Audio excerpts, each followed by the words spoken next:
Hey guys, welcome to my self-help channel. I'm simplifying my life. All the blokey gent stuff from that smaller channel, the fashion stuff, it's going on this channel. That channel will be no more, and this channel is now called the blokey gent. So much easier. Now guys, how do you get your best look? What are just some very simple tips and tricks to follow to get your best look? That's what this video is about. I'm not the be-all and end-all of this. You're going to say, Chucky, what the hell do you know about fashion? And I will say, actually, not very much. But I have been learning or attempting to learn this for the past 20 years, and I've picked up some very interesting tips and tricks that you may not know about. So we're going to talk about them. You can add your own ideas into the comments, and we are going to talk about how to get your best look to be gentry. And when I say gentry, I mean the top class, the class who have their mansions behind the hedges, not the showy mansions that you see on the street. That's upper middle class. That's being a bit tacky. That's aspiring. That's nouveau rich. No. The very secure upper classes. How do they dress? How do they do it? How do they pull it off? And I actually don't have all the facilities or clothes that they would have. But with what I've got and with what you've got, we can try and we can make an attempt at how they live and how they do it. And why shouldn't you look the best? You dress like this in something, just a navy blazer, with the shoulders that fit perfectly, and the women will come up to you in a bar. The women just come up to you in a bar. It's unbelievable. It never happened when I was wearing hoodies. Happened when I was wearing these, and much younger women as well. Like, yeah. But anyway, guys, tips and tricks. What do you do? How do you do it? For starters, nothing showy. I've been reading a book about class, and this is very interesting. Paul Fussell. I'm going to link a PDF on the bottom that you should read. Don't bother about this, but read that PDF. You'll be an instant expert. All these years of wisdom that an author back in the 70s has picked up, and it's just incredible. It's just incredible. Colors that work, colors that don't work. Read that PDF, but let's get into it. So, first thing is a tie. I have done many experiments on sort of what captures a female's attention, say on the tram or the train or whatever.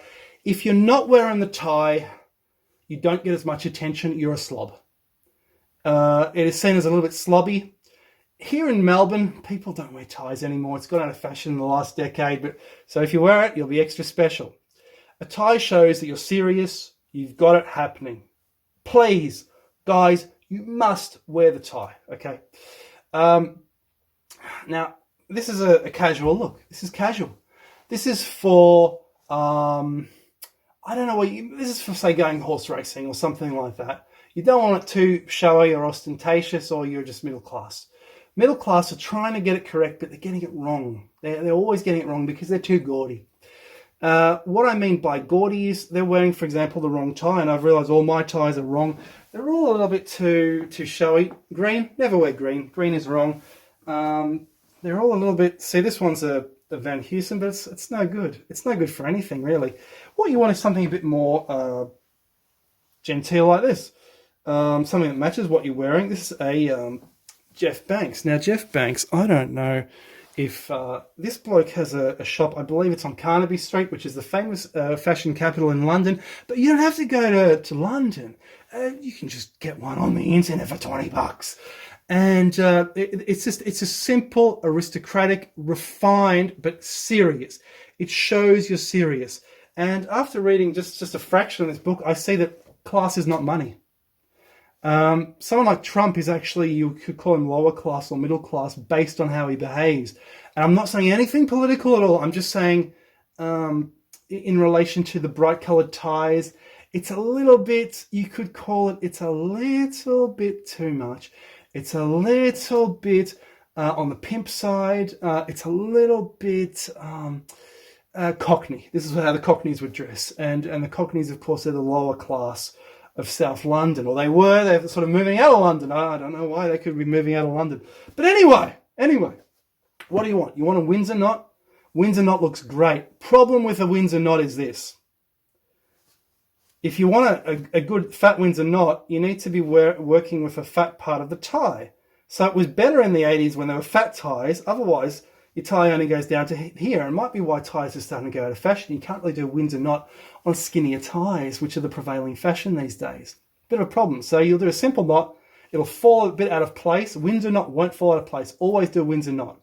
In the 40s, of course, they had glorious huge knots, and then the tie went down to there, but they buttoned up, so it didn't matter. I'm 15 kilos out of weight. I can't button up anymore. I need to lose 15 kilos, which I put on this year. Unbelievable. So that's what you do. Windsor knot, something conservative, dots. Yes, the stripes these days, the stripes as well. Dots for the power suit, dots and pinstripes for the power suit, or pinstripes on your suit. These days, who wears a suit? It's more like just blazer, a blazer and chinos are often enough.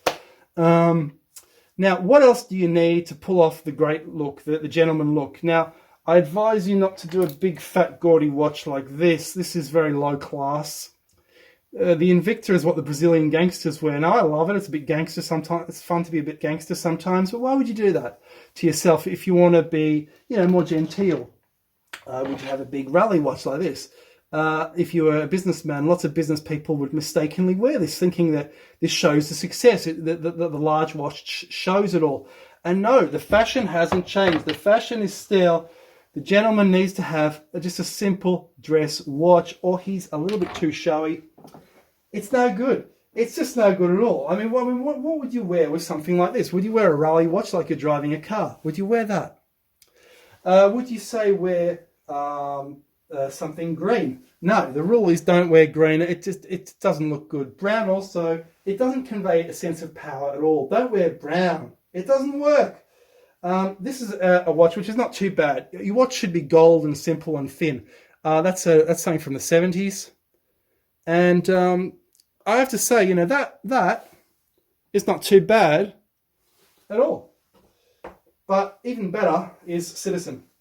You will want probably something like that. And that is, for what I'm wearing, is perfect. Just that Citizen. There's one fashion commentator on YouTube. He's got a big channel. What's he called? He's that German bloke. He's that bulky German bloke. And he's dressing 1940s style, which I don't recommend at all. Why would you dress 1940s style? It's ridiculous, right? But you can get away with some 80s stuff like this. You really can, and people will not know the difference whatsoever, because if it fits, if it looks tailored, and this isn't. So that guy suggests Daniel Wellington. Now, the problem with this is it's a bit clowny. Yes, it's simple and elegant, but it's way too showy. No, don't do Daniel Wellington at all. Don't be ridiculous and wear a Swatch watch. You don't want to wear a Swatch watch. It's stupid. You're not a stupid person, so you don't want to do that. There's this other brand, Shinobi. Yeah, you could get away with that. And currently there's a fashion, as you see, I put on this thing to follow the fashion, this type of army strap, but it's no good. You want something really just simple and elegant, and that's class. So just something like that, and that's it. Just a dress watch, okay? Dress watches, people. That's the way it's done. What else? Now, look, I'm not going to talk about how everything should fit. I'm not really as into it as that. Just some simple pointers on how to achieve everything. That's an old shirt. It's probably been in the wardrobe for over a decade. As you see, it's the older style cut. But if you wear a few really good things, it actually doesn't matter. And that's a bit of old money as well in there as well, if you're wearing something classic and tried and tested as well. Yeah, what else should I cover, guys? I honestly don't know. So the big gaudy watches, if you want to be genteel, are out. And yet you see people with the tats, the huge watch. Yeah, they're a bit gangster. Yeah, they're the bad boy. But when other men see them, they say, that guy is trash. And that's unfortunately the way it is. So there you go. Should you wear something like that? You see what I mean? You see what I mean? It shows you that you are gaudy, aspiring trash. No. These genteel people, they dress down. They simplify everything. That's why everything should be elegant, formal, but simple. There should be no excess jewelry. Just a simple watch. That's it. Read that PDF. It'll put you onto the gentility path. What else can I say? I think that's about it, guys. Hope you've had a great day. In my bedroom, you can say I was in Chucky's bedroom today, ready to jump into the king's bed. Kingbed. But I tell you what, only if you're not if you're male. We wouldn't want that here. Okay, so just you watch out. Okay, and subscribe. Hope you've enjoyed this fun little video. I hope it's been fun. If it hasn't been fun, tell your enemies all about this channel and send them right here to drive them absolutely mental. And I'll see you soon.